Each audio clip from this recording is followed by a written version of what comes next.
Okay, everybody, how's it going there? This is Big Lair on Jack's Private Coffee Corner, and this is Big Lair's Parallel Reality Show. Parallel realities or parallel universes is something I talked about a week ago, I think.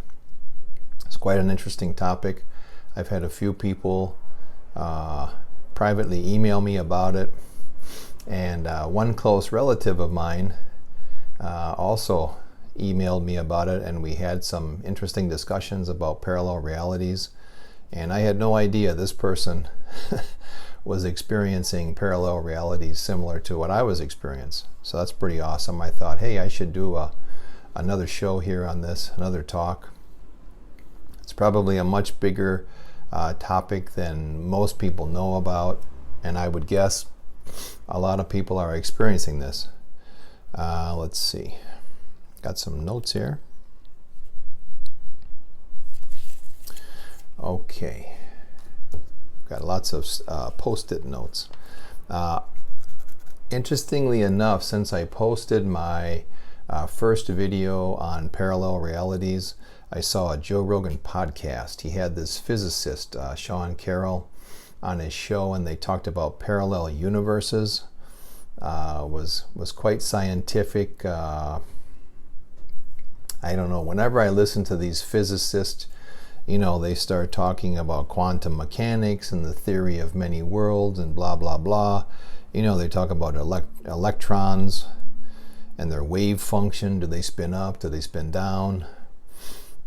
And there's this idea that when you observe a system, this is quantum mechanics, when you observe a system, the state of the system changes. And I think they're going the wrong way with the discussion, these physicists. Now, I did notice that this Sean Carroll, he mentioned something really interesting, which I think is one of the keys to the whole thing, is that we ourselves are a quantum system. So us, humans, we're our own quantum system. So whenever we're observing something, we're going to change whatever we're observing. And in the same respect, the thing that we view can also change us. And that leads to entanglement. Now, entanglement is something I spoke about in a previous video. I can't remember when it was, but it's in one of my previous videos. And I was even able to relate entanglement to morning sickness, the idea of morning sickness and a few other things, which I don't remember offhand here, but I don't want to get off topic. But entanglement is very interesting. And this relative of mine who emailed me recently, this person and myself, I've noticed since we were probably teenagers that we are in an entangled relationship. We are in an entangled state, which means if you can measure what's happening with this one thing, then you'll know what's happening with this other thing. That's the idea of entanglement, right? And even today, before this video, I spoke with this relative of mine just to clarify some of the things we had mentioned or we had talked about the other day, because I wanted to be clear for this video. We spoke about numerous topics, of course, being relatives. We've known each other since we were like little kids, little babies. And so we have a lot of similar experiences, a lot of references that only we would understand. And in one part of the conversation, I was thinking about a particular individual that we both knew from school, from elementary school. And then when this relative of mine was talking about a topic and used an example and just pulled someone's name out of the air, I said, I was just thinking about that person. And he said, I know you were. That's why I used it. And there were numerous times in our conversation where I would get a vision and then he would start talking about it. So we're very entangled with each other in that respect. And another example was this person is thinking of taking a trip to do something that they enjoy, And I could already see the whole thing laid out in my mind that this person was going to talk about. So that's quite interesting. That may be going to psychic abilities. You know, I think the two of us are very psychic, but also because of our, you know, being related, we're quite entangled on many levels, which is pretty fascinating when you think about it. And if the two of us are entangled, I'm thinking they're you know, probably almost everyone alive must have this entanglement relationship with other people. You know, I mean, I'm sure you know people that when you see them, you could finish each other's sentences, right? Or you're thinking about something and your friend calls you and I was just thinking about you, you know, and asking you about, hey, let's go for a motorcycle ride, and you were thinking that exact thing. Boy, I haven't gone motorcycle riding with that person in a while. It'd be great to do that. And then they call you and ask you to do that. So that'd be an example of entanglement, right? So some people may describe it as being on the same wavelength as someone, right? That's another way to describe entanglement. So that's a pretty fascinating topic. Okay, now I want to move on to parallel realities. And as I just mentioned, this physicist talked about parallel universes, the many worlds theory of quantum physics. Okay, and I like to refer to it as parallel realities because, you know, each one is a reality. Maybe universes is a better way to say it, I'm not sure, but I'm going to stick with parallel realities, okay? And first, let's see, I think I should go over this relative of mine. I'm going to just tell you some of the parallel realities this person has because they're quite fascinating, different than mine. Again, I've got some notes here I'm just going to read off of, so if you see me looking down, that's what I'm doing. Okay, this person's first life, we'll call it the warrior life or the soldier life. This person is they're in like a special operations group, you know. It would be like, I don't know, Navy SEALs or, boy, what are some of the very secret black ops groups, you know, Special Forces or Delta Force or something, you know, pick any group you can think of that's like a special military group. You don't normally hear about them. You know, the idea is that if you hear about what they're doing, they've failed their mission, right? You shouldn't know anything about them. So this relative of mine, one of their lives, they're a soldier like that. Very hardcore fighting all the time. So the world, the reality that they're in, it's very lots of wars and fighting for whatever reason. Tremendous amount of conflict in this life. Fighting all the time, and this relative of mine is always conscious that they're in this other life. They're aware that, oh, I'm not in my normal life where I do XYZ every day, I work here. No, I'm a soldier. I'm in the soldier life. And this person says they've never been killed, even though they've been in some very hairy situations of fighting in close combat. Whenever this person has gotten to a point where, boy, this is really hairy, this is dangerous, I'm not going to make it out of this one, this is the end for me, the person just thinks, okay, now it's time to go back to my normal, you know, Joe Blow 9 to 5 reality back there, and then boom, the person wakes up and they're back there. And then when they go back to that reality, they're back in another wartime scenario. It's like they're in a different campaign this time, which is pretty fascinating. Okay, that's what I've got for that first life there. This person's second life, let's see.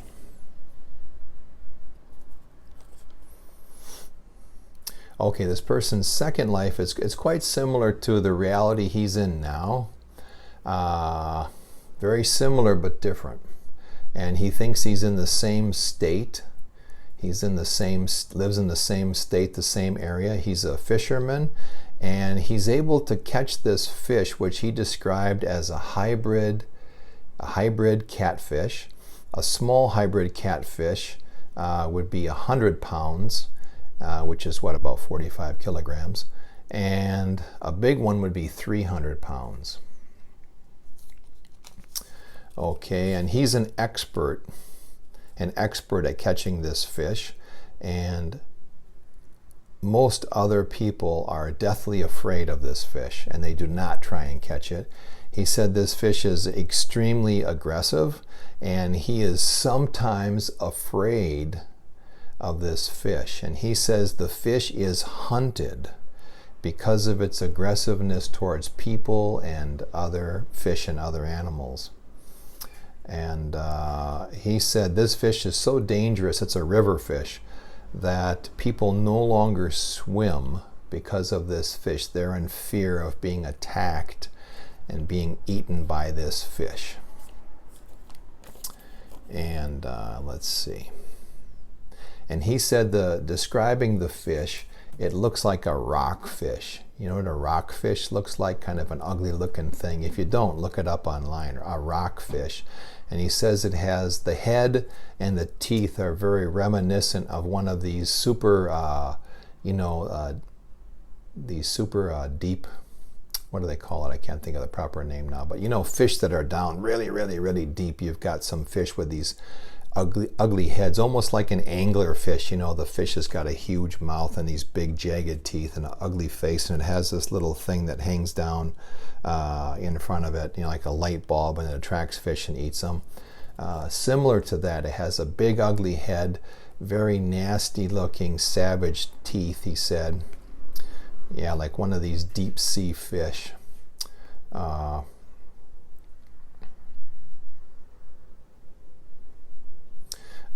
body is very large, and instead of being like a catfish with the one dorsal fin on it, he said the body looks more like a moray eel. It's rounded like a moray eel.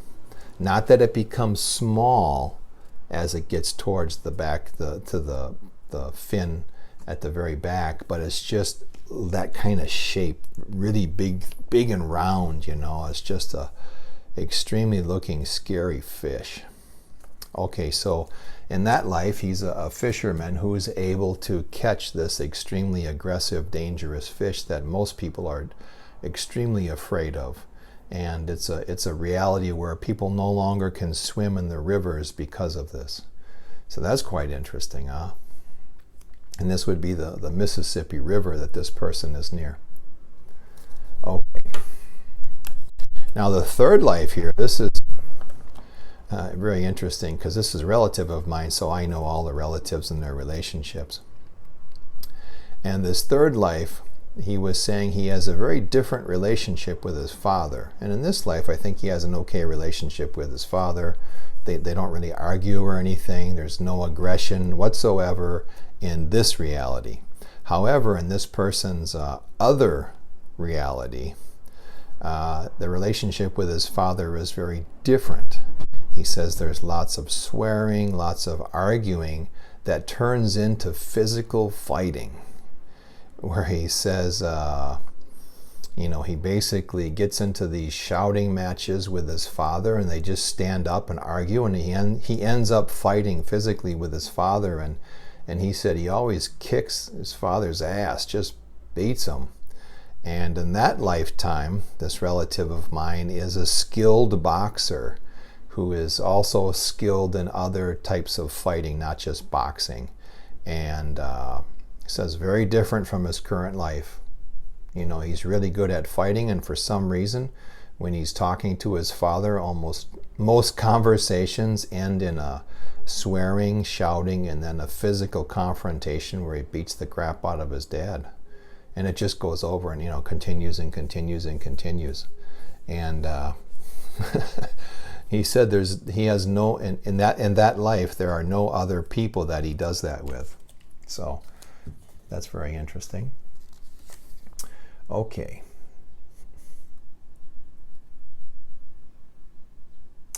Now I'm going to move on to a couple of my parallel realities.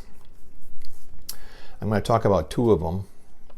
And in the one reality, I describe myself as being very morally flexible. And in this reality, I'm a consultant slash advisor for various organized crime groups. And I'm able to move between the different groups.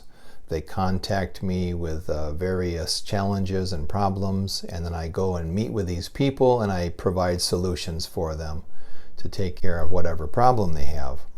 It seems like I have a very good relationship with all of these groups.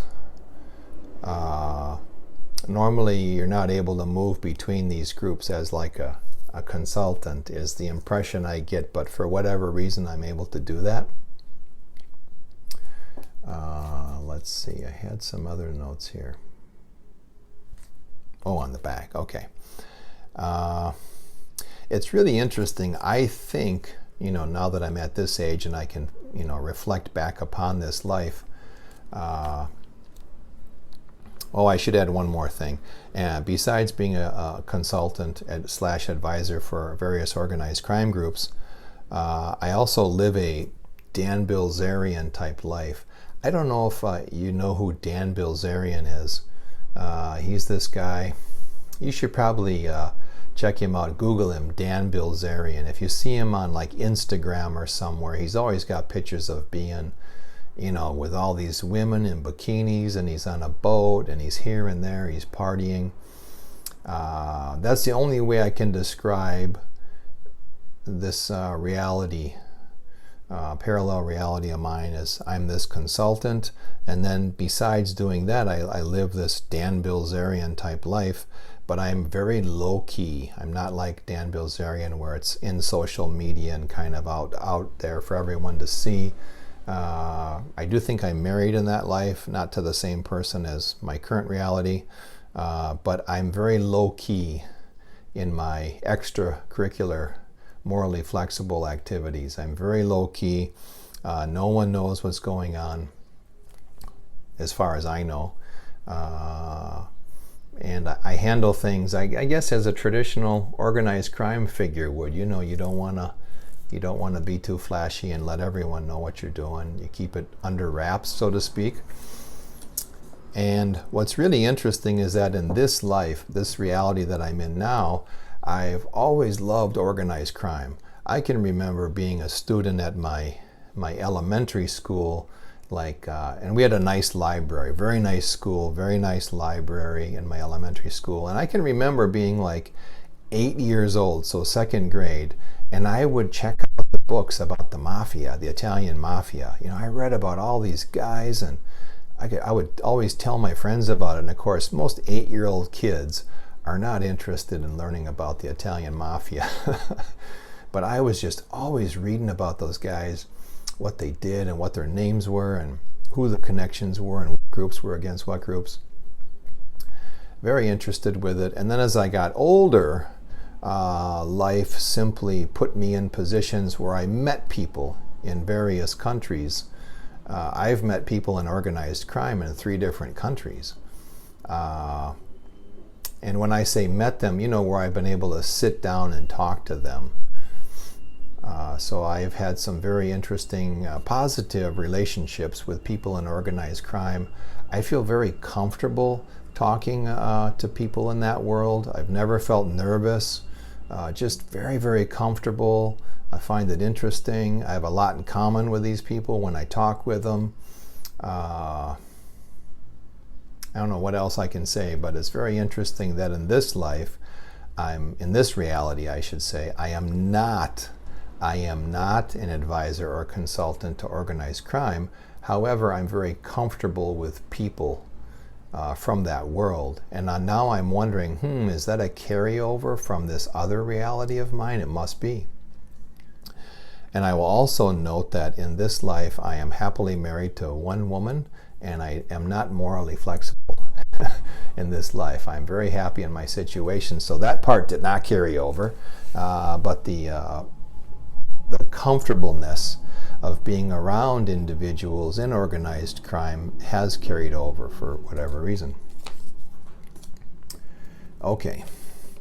The second life, this is one that's a little tough to talk about. Not not because it's scary or anything like that, but this is a life that was unlocked for me, meaning that I did not experience this reality until I had a very serious run-in with reptilian aliens.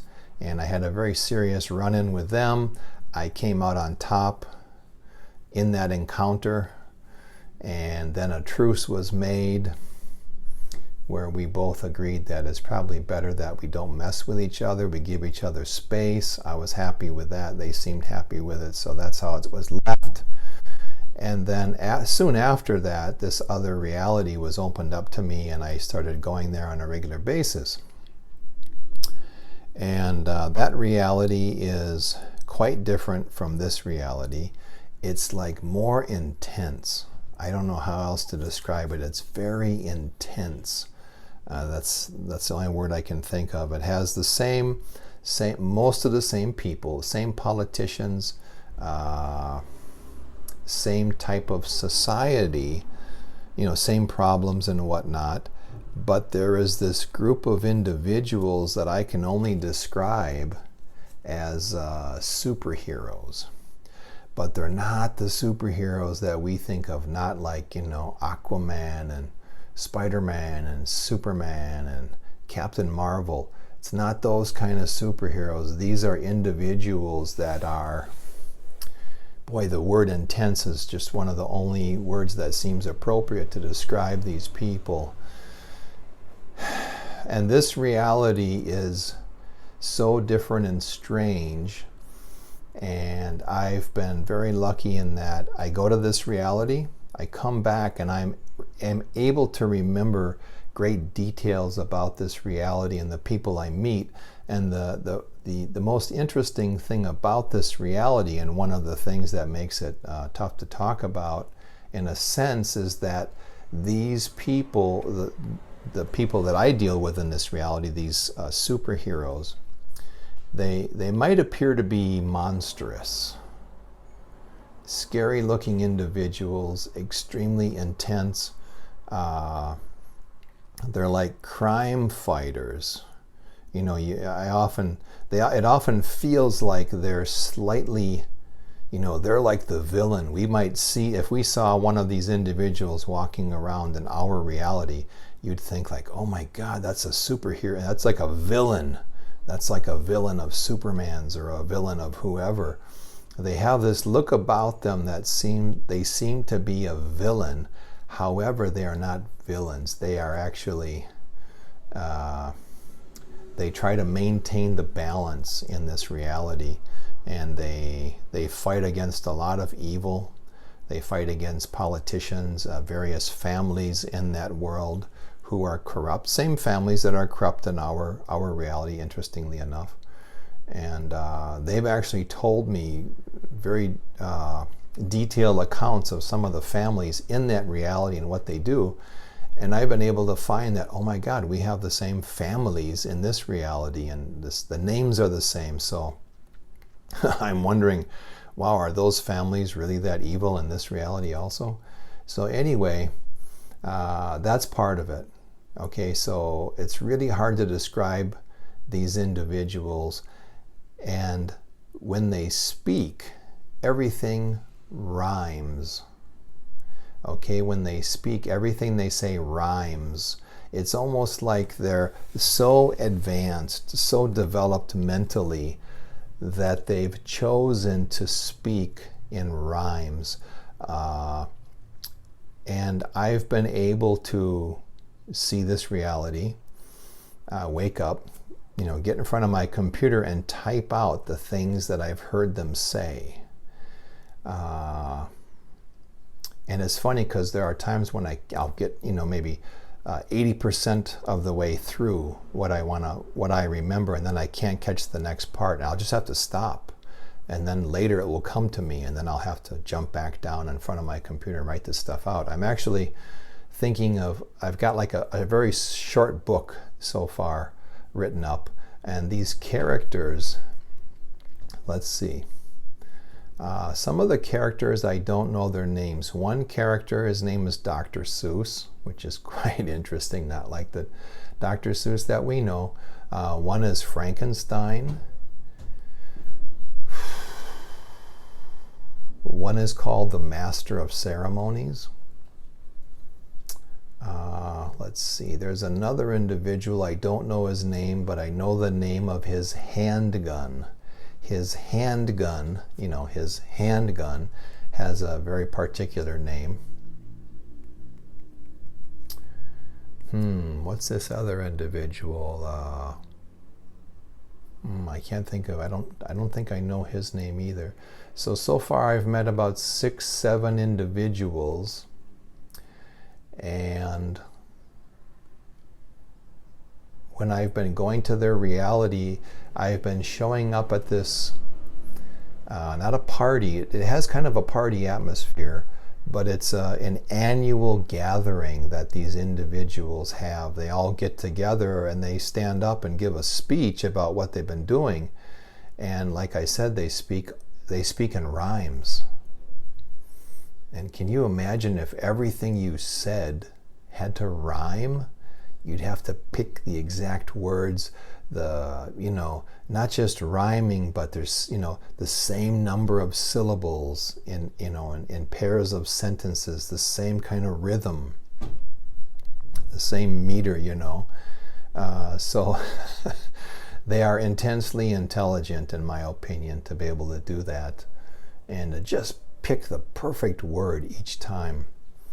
And if there's enough interest in this, in me talking about it now, put something in the comments. And like I said, if enough people are interested, I'll read a couple of these, I'll call them poems. I'll read a couple of these poems that I remember from my interactions with this reality and those individuals. It's almost like the words I have available to me in the English language are not sufficient enough to describe this reality and these people. I know that sounds strange, but when I'm there in this reality, I don't speak very often. I'm just observing everything, and the Master of Ceremonies usually is my guide, and he's able to read minds. I'll be sitting there thinking something, and then he'll just laugh and start talking, and he'll basically say, "Oh, you're thinking about this. Well, let me explain that." And he doesn't say it, "Oh, you're thinking this." Like I said, everything rhymes. It's very poetic, and that may be another reason I don't speak, is because I just feel like an imbecile, that I'm not able to communicate at the same level. But I did ask them, what is this, where am I? They told me I was in a different reality. Why am I here? And they said, we're very impressed with what you did with the reptilians, so we think you're ready to see this reality. That was pretty shocking. So here they are in a different reality, but they're observing us in this reality. That's another strange thing to try and wrap your head around, right? Yeah. So like I said, if you want to hear more about this reality where these individuals are, I've written down some poems that kind of describe them in a way. And super intense individuals, if we had just one of them in our reality here, man, they would clean up crime so fast. Yeah, and like I said, they have the appearance of like a villain, extremely intense. When they look at you with their eyes, it's almost, I'm not intimidated by anybody. I'm not intimidated by anybody. But when you see wild animals, if you've been somewhere, you've had, maybe if you've been to Africa, someone has said to you, "Hey, when we see the gorillas, like, don't look them in the eye. Do not look them in the eye. They will take that as a sign of aggression." Okay, I'm not going to look the gorillas in the eye. Or if you're in Alaska and you're doing something, you're fishing, and they've got like big brown bears or Kodiak bears in the river next to you eating fish, and they say, hey, whatever you do, do not make eye contact with the bears. I'm not going to make eye contact with the bears. But as far as people go, like I haven't met anyone yet that I've been intimidated by, but these individuals, there's just something about them. I don't know if I'd call it intimidation, but you just feel like they're on another level. It's so intense, their gaze. It's almost like they just see right through you. And if you're not at a certain level in your development, whatever that means for you, then you're not going to be there. You're not going to be dealing with them. So just words do not, words cannot describe how things look when I'm there. Very, very intense. That's all I can think of. It's like everything is heightened about 100 times from this reality. Okay, so that's all I got. Hope you enjoyed this video here. It's just the parallel reality show. Oh, I should tell you what day it is. Today it's the 22nd of September. It's a Sunday for me. It's almost noon here in Japan, kind of a cloudy day. Once I get done here, I'm going to go do my push-up workout. Today is my pushing workout. I've been working on push-ups a lot. That's kind of fun. It gets me outside with my kids doing something. Today we'll do weighted push-ups for the first time. That'll be fun. If you liked the video, please like. If you're not a subscriber and you'd like to see more, hit the subscribe button. I don't think I have so many videos right now, but there'll be a lot more coming. I'm going to try to make this a very regular thing every week. I've got a pretty okay location now where I'm doing this. I think the video is clearer. It's not as dark as it was. And I have some good ideas on how to improve my videos. I'd like to have some people to interview, a couple people, and we'll see how that goes. But for now, it's just going to be me talking about different subjects. I appreciate all of you who have subscribed and who comment on the videos. That's very motivating for me. I appreciate it. Okay, everybody, this was my Sunday Big Lair's parallel reality show. You guys take care. Have a great weekend where you are. It may be Saturday evening or Sunday morning by the time you see this. And everybody take care, and I will have more updates coming soon. All right, see ya.